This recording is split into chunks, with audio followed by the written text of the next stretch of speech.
Breaking news చూస్తున్నాం. AICC అధ్యక్షుడు మల్లికార్జున ఖర్గే మధ్యాహ్నం ఢిల్లీ నుంచి హైదరాబాద్ కు చేరుకుంటారు. ఇక అక్కడి నుంచి మధ్యాహ్నం 4 గంటలకు హెలికాప్టర్ లో మంచిర్యాల డిగ్రీ కాలేజ్ మైదానం వద్ద ఉన్న హెలిప్యాడ్ కు వస్తారు. అక్కడి నుంచి సభాస్థలికి చేరుకుంటారు. సభలో పాల్గొన్నాక రాత్రి మంచిర్యాలలోనే బస చేస్తారు. తిరిగి హైదరాబాద్ కు వెళ్తారు.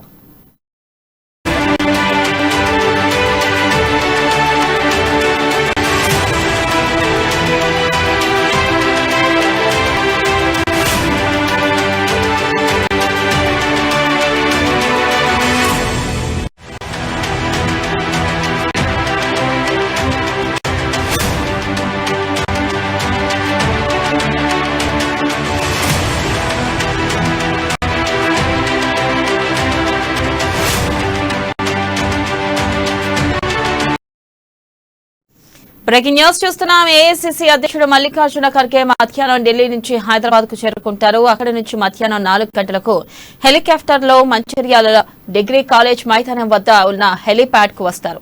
అక్కడి నుంచి సభాస్థలికి చేరుకుంటారు. సభలో పాల్గొన్నాక రాత్రి మంచిర్యాలలోనే బస చేస్తారు. తిరిగి హైదరాబాద్ వెళ్తారు. ఇక దీనిపై మరింత సమాచారాన్ని మా ప్రతినిధి హరీష్ అందిస్తారు.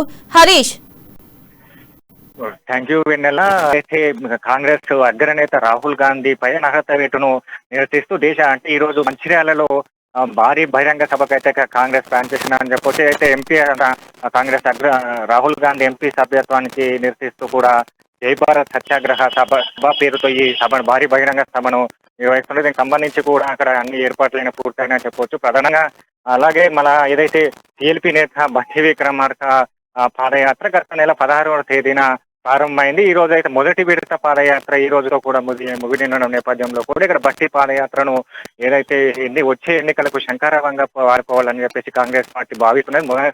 ప్రధానంగా ఏదైతే రాహుల్ గాంధీ అలాగే బట్టిన విక్రమార్క పాదయాత్రలో భాగంగా ఈ వచ్చే ఎన్నికలకే ఈ సభను భారీగా అంటే జనాలను సమీకరించి దాదాపు 1,00,000 మందితో పాటు ఈ సభను నిర్వహించేలా కూడా కాంగ్రెస్ పార్టీ ప్లాన్ చేస్తుందని చెప్పొచ్చు. ప్రధానంగా దీనికి సంబంధించి కూడా ఇక్కడ అన్ని ఏర్పాట్లు పూర్తయ్యాయి. అంటే ఏదైతే ఏఐసీసీ అగ్రనేత మల్లికార్జున ఖర్గే ఎన్నికైన మొదటిసారి కూడా తెలంగాణ వ్యాప్తంగా జరిగే భారీ బహిరంగ సభకు హాజరవుతున్నారని చెప్పొచ్చు. ప్రధానంగా మల్లికార్జున ఖర్గే ఈ రోజు మధ్యాహ్నానికి శంషాబాద్ ఎయిర్పోర్ట్ చేరుకుంటారు. అక్కడి నుంచి ప్రత్యేక హెలికాప్టర్ ద్వారా ఏదైతే మంచిర్యాలలోని డిగ్రీ కాలేజ్ మైదానంలో కూడా ప్రత్యేక హెలిప్యాడ్ లో కూడా హెలికాప్టర్ దాకా ఉంది. అక్కడి నుంచి కూడా ఏదైతే ప్రత్యేక కాన్వాయ్ లో కూడా సభాస్థలికి చేరుకుంటారు. అక్కడ సభ నుంచి సాయంత్రం 4 గంటలకు సభాస్థలిలో ప్రారంభమై అక్కడ సభలో కూడా ప్రసంగించనున్నారు. ప్రధానంగా చూడవచ్చు ఏదైతే వచ్చే ఎన్నికలను టార్గెట్ గా కూడా ఈ సభను వాడుకోవాలని చెప్పేసి, అలాగే దీనికి సంబంధించి కూడా చుట్టూ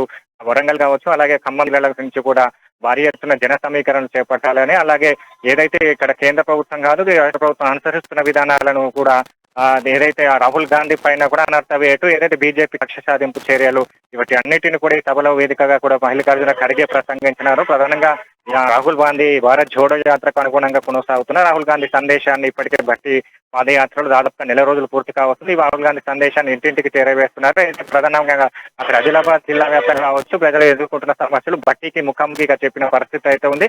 ఏదైతే బట్టికి సంబంధించి పాదయాత్రలో కూడా ఇక్కడ బట్టి ఏదైతే రాష్ట్ర ప్రభుత్వం అనుసరిస్తున్న విధాలు కావచ్చు, ఏదైతే హామీల విస్మరణ కావచ్చు, దళితులు గిరిజన సమస్యలు కావచ్చు, పోడు భూములు అలాగే దళిత బంధు విషయంలో మూడు ఎకరాల విషయాన్ని కూడా ప్రధానంగా ఏదైతే అంబేద్కర్ జయంతి రోజున ఈ సభ నిర్వహిస్తున్నారు కాబట్టి ప్రధానంగా ఏదైతే గిరిజనులు అలాగే దళితులకు సంబంధించి రాష్ట్ర ప్రభుత్వం అనుసరించిన విధానం, రాష్ట్ర ప్రభుత్వం ఎంత 3 ఎకరాల భూమి దళిత బంధు ఇవ్వగలిగింది, ఏదైతే గిరిజన సంబంధించిన పోడు భూమి వ్యవహారంలో ఎలాంటి రాష్ట్ర ప్రభుత్వం ఎలాంటి నిర్ణయాలు తీసుకున్నారని ప్రధానంగా ఈ సభ వేదికగా కూడా బట్టి ప్రసంగించినారు. ప్రధానంగా అయితే 4 గంటలకు ప్రారంభమై సభకు మల్లికార్జున ఖర్గే అయితే ఆయన ఏఐసీసీగా పదవి బాధ్యత చేపట్టిన మొదటిసారిగా వస్తున్న తరంలో కూడా ఇదాన్నే కూడా తెలంగాణ వచ్చే సార్వత్రిక ఎన్నికలను టార్గెట్ గా కాంగ్రెస్ పార్టీ ముందుకెళ్తుందని చెప్పొచ్చు. అయితే సాయంత్రం సభా వేదికకు మల్లికార్జున ఖర్గే చేరుకుంటారు. అక్కడే రాత్రి బస చేయనున్నారు. ప్రధానంగా రాత్రి కీలక ఏదైతే టీపీసీసీ